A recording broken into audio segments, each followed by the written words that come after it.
Bienvenidos a un nuevo vídeo de JM Ramírez TV y en esta ocasión vengo a enseñaros cómo funciona este QBot Sunny de QNAP, un servidor de IoT que nos va a permitir controlar nuestras Raspberry, sensores de temperatura, humedad y muchas otras cositas más. En definitiva, un producto muy interesante para todo el que le gusta el tema del Internet de las cosas y la cultura maker. ¿Queréis saber cómo es? No os perdáis el vídeo.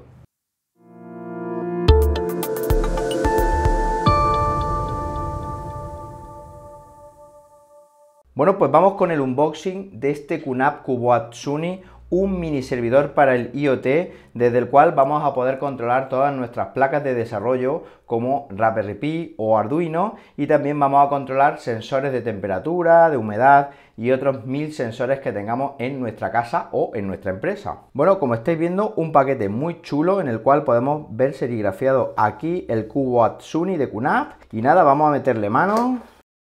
Lo primero que nos encontramos es una guía de instalación rápida en varios idiomas, entre los que se encuentra el español. Aquí tenemos el QBot Sunny, que ahora veremos cómo es. Y aquí a ver qué más cositas hay.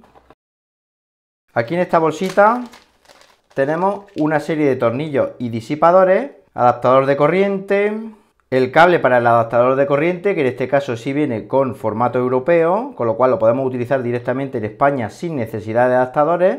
Aquí en esta bolsa tenemos unas placas de montaje para la pared y por último un cable de red Ethernet para conectar directamente el QBot Sunny a nuestro router.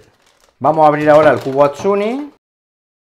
Bueno, y fijaos qué chulo es. Está construido totalmente de metal, pesa bastante. Esto es para disipar el posible calor que pueda producir. Aquí tenemos los agujeros para los anclajes en la pared. En la parte trasera vemos la dirección de las direcciones MAC. Aquí en esta parte podemos ver algunos de los puertos de conexión, como por ejemplo dos puertos USB 3.0, tres puertos Ethernet RJ45 gigabit, el botón de encendido y el conector para la corriente eléctrica. En esta otra parte también podemos ver los conectores de audio y un botón para el reset. En lo que es la propia placa, lo interesante es que dispone de una pila que alimenta al firmware que lleva en los circuitos integrados, y también podemos ver tres ranuras de expansión M2 para, por ejemplo, conectar memoria y tener así una memoria rápida, una memoria interna sin necesidad de conectar discos duros aquí en los puertos USB 3.0. Van a ir mucho más rápido. Bueno, pues aquí tenemos el contenido del paquete: QBot Sunny, adaptador de corriente, cable de corriente, tornillos y disipadores,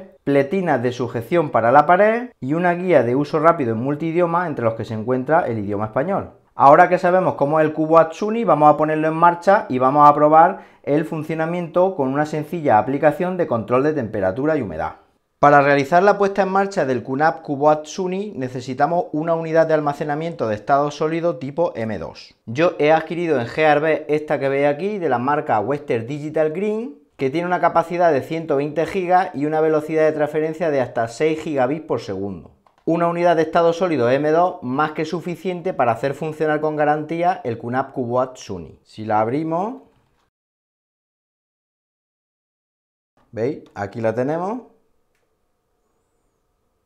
Si nos fijamos en el QBot Sunny, tiene dos ranuras M2 que soportan el factor de forma 2280. Esta de aquí es SATA 2 y esta de aquí es SATA 3, con lo cual, si queremos alcanzar los 6 gigabits por segundo que nos va a dar esta M2, hemos de colocarla justo aquí. Para ello necesitaremos la bolsita donde vienen los disipadores.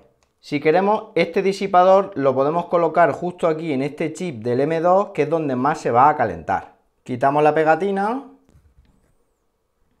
presionamos un poquitín y ya lo tendríamos colocado.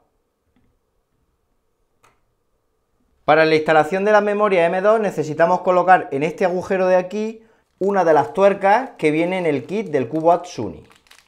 Aquí la tenemos. La colocamos justo en este agujero, no hace falta apretar demasiado. Y una vez que tenemos colocada la tuerca, cogemos la memoria M2 y fijaos que tiene dos muecas justo aquí y justo aquí, que tienen que ir colocadas de la siguiente forma. Una vez encaradas con el banco de memoria, presionamos un poquitín hasta que oigamos un clic y luego, como estáis viendo, se queda la memoria suelta para que justo aquí coloquemos un tornillo de forma que se quede fija.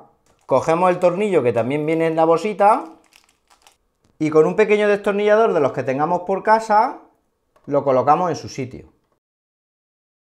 Apretamos un poquitín y como veis la memoria M2 se queda totalmente paralela y perfectamente colocada. Una vez que hemos colocado la memoria M2 correctamente, el siguiente paso es conectarlo a la corriente eléctrica con este puerto que tenéis aquí y también conectar uno de estos puertos RJ45 directamente a nuestro router o switch. Bueno, para configurar el QNAP QBOAD SUNY nos vamos a la utilidad QFinder Pro. Y como estáis viendo ya aquí lo ha detectado QBOAD SUNY y simplemente para acceder a su configuración hacemos doble clic sobre esta fila, se nos abre un explorador y aquí en la parte superior derecha podemos establecer el idioma en español. Pulsamos el botón guía de inicio de instalación inteligente, ponemos el nombre que queramos, yo le voy a poner QBOAD, establecemos una contraseña de administrador y una vez que la tengamos pulsamos el botón siguiente. Seleccionamos la zona horaria, en mi caso va a ser Madrid. El resto de opciones las dejamos como está y pulsamos el botón siguiente. Vamos a configurar una dirección IP estática para el QBOAD SUNY dentro de nuestra red LAN. Para ello seleccionamos este radio botón. Fijaos que yo el QBOAD SUNY lo tengo conectado en el puerto Ethernet 3 y la dirección IP en mi caso, por mi rango de red, va a ser 192.168.1.160. Ya en función de vuestra red tenéis que configurar estos parámetros. Una vez hecho, pulsamos siguiente. El tema de protocolos de transferencia de archivos, en principio para este tutorial nos va a dar un poco igual, con lo cual vamos a dejar activos los dos que vienen por defecto, aunque que sepáis que más adelante se pueden cambiar desde el panel de control. Pulsamos siguiente. Aquí, como veis, ya nos ha reconocido la memoria M2 que veíamos al principio del vídeo. Para ello lo único que tenemos que hacer es marcar esta casilla. En principio no vamos a hacer ningún RAID ni nada, con lo cual vamos a dejarlo tal cual está aquí en simple y pulsamos siguiente. Aquí vemos un resumen de los parámetros de configuración que hemos hecho durante este asistente. Si está todo correcto, pulsamos el botón aplicar, nos dice que todos los datos de la unidad M2 se van a borrar, le decimos confirmar y esperaremos un poquitín a que termine la configuración del QBOAD SUNY.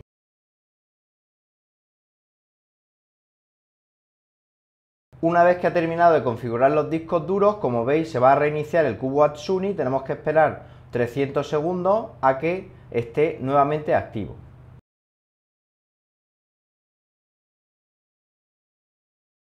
Bueno, pues una vez que hemos terminado de configurar el QBOAD SUNY, simplemente tenemos que pulsar sobre el botón Vaya a Administración del NAS y aquí ya establecer el nombre de usuario, que en nuestro caso será admin, y la contraseña para poder acceder a la administración del QBOAD SUNY. Pulsamos entrar, nos dice que hay una actualización del firmware, de momento no vamos a actualizar, pulsamos cerrar y cerramos esta ventana. Como estáis viendo ya tenemos aquí la pantalla principal del QBOAD SUNY y ahora lo que vamos a hacer es una prueba de la aplicación QIoT Suite Lite. Nos vamos a App Center, pulsamos cancelar y nos vamos a todas las aplicaciones. Como veis, aquí aparece un subconjunto de lo que normalmente aparece en un servidor NAS de QNAP. Buscamos la aplicación QIoT Suite Lite y pulsamos el botón instalar. Como estáis viendo, paralelamente se descarga Container Station, que es necesario para la ejecución de QIoT Suite Lite dentro del QBOAD. Bueno, una vez que hemos instalado QIoT Suite Lite, cerramos la ventana y abrimos la aplicación. Establecemos el idioma al español, iniciamos sesión con los mismos datos de QTS y fijaos que aquí ya tenemos la aplicación QIoT Suite Lite disponible. Os voy a dejar un tutorial que ya he hecho de esta aplicación en las notas del vídeo para que os sea más fácil su seguimiento, ya que aquí voy a ir un poquito más rápido. Lo primero que vamos a hacer es crear una aplicación del IoT. Para ello nos vamos a esta opción del menú y le damos a añadir aplicación de IoT.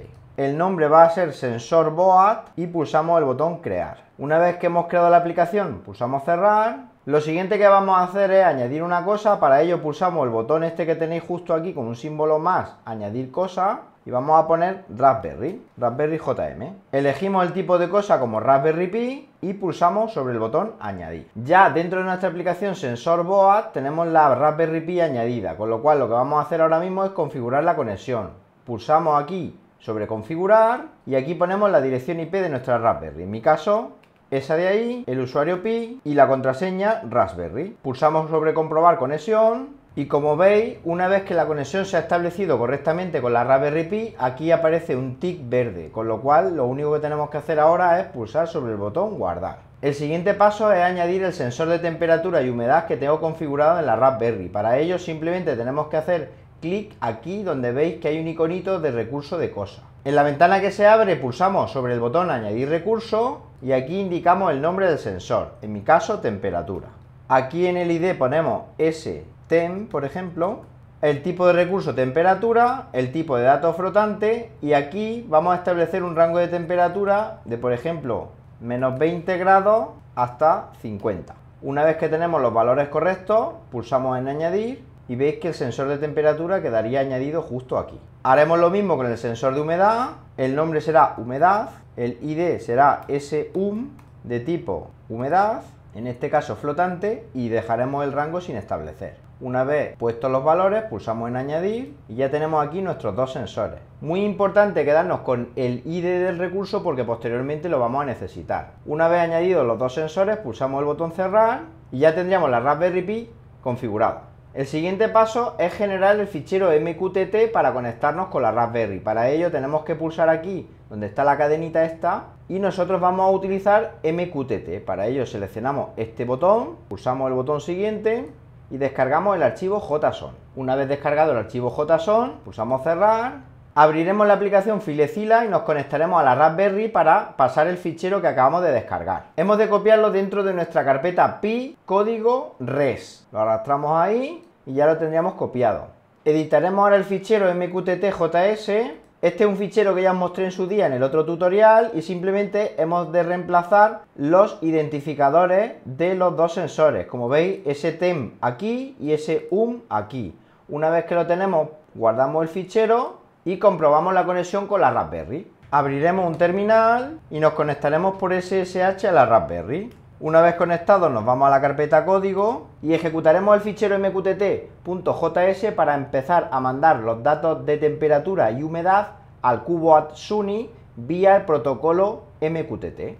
Como estáis viendo, ya se están mandando a la dirección IP 192.168.160, que es nuestro CubeWatt Suni, los valores de la humedad y de la temperatura. No cerraremos esta ventana, simplemente la dejaremos ahí abierta. Nos iremos a la pestaña regla, que es esta que tenéis aquí, y aquí se muestra un ejemplo de configuración no de red de un caso ficticio. Borramos todo esto y vamos a añadir el nuestro. Lo primero que tenemos que hacer es añadir un broker que va a recoger los valores de la temperatura y humedad de la Raspberry. Para ello lo arrastramos a nuestro espacio de trabajo, hacemos doble clic sobre él y le ponemos un nombre, por ejemplo mi broker. Después la cosa es Raspberry JM, ya que no tenemos otra, y justo abajo tenemos que añadir los recursos, en este caso el sensor de temperatura y humedad. Para ello veis que hay un botoncito aquí que pone añadir, pulsamos sobre él, seleccionamos temperatura y nuevamente pulsamos en añadir y seleccionamos humedad. Una vez que lo tengamos, pulsamos en listo y ya quedaría totalmente configurado. Después vamos a añadir un QDashboard para la temperatura y un QDashboard para la humedad. Entonces arrastramos uno de ellos a nuestro espacio de trabajo, hacemos doble clic sobre él, establecemos el nombre temperatura y el tipo temperatura. Pulsamos sobre el botón listo y hacemos lo mismo para humedad. Seleccionamos el tipo humidity y pulsamos listo. Ya simplemente conectamos este con el primero, que es el que va a medir la temperatura, y este con el segundo sensor, que es el que va a medir la humedad. Ya lo tenemos todo conectado, pulsamos el botón guardar que tenéis justo aquí, ya estaría guardado las conexiones y para comprobar que funciona y que somos capaces de medir con el CubeWatt Suni la temperatura y la humedad que está mandando la Raspberry, simplemente nos tenemos que ir aquí donde pone panel de control y efectivamente, como estáis viendo, ya tenemos los dos indicadores, el primero de la temperatura, unos 25 grados aquí en el estudio y una humedad del 47%. Como estáis viendo, lo tenemos todo bajo el paraguas del CubeWatt Suni y lo podemos monitorizar de forma fácil y rápida. Bueno, como estáis viendo, con el servidor IoT CubeWatt Suni se pueden hacer muchas cosas muy interesantes en el mundo del IoT y tener desde un dispositivo todo centralizado y todo controlado, es decir, todos nuestros sensores y todas nuestras cosas como Raspberry, Arduino, etcétera. Bueno, ¿qué os ha parecido este vídeo? Interesante, ¿verdad? Con este CubeWatt Suni podemos implementar y podemos crear un ecosistema del Internet de las cosas de muy diversa índole. Como digo, ya un dispositivo a nivel empresarial, un dispositivo que nos va a permitir domotizar una granja, domotizar una empresa o domotizar cualquier otro negocio que se nos ocurra. Bueno, pues mucha más información en jmramirez.pro, un me gusta me ayuda muchísimo a seguir creciendo en el canal y nada, no os vayáis porque nada, en breve, en 0, en un suspiro, volvemos aquí a JM Ramírez TV con otro vídeo muy interesante para vosotros. Hasta entonces, un saludo.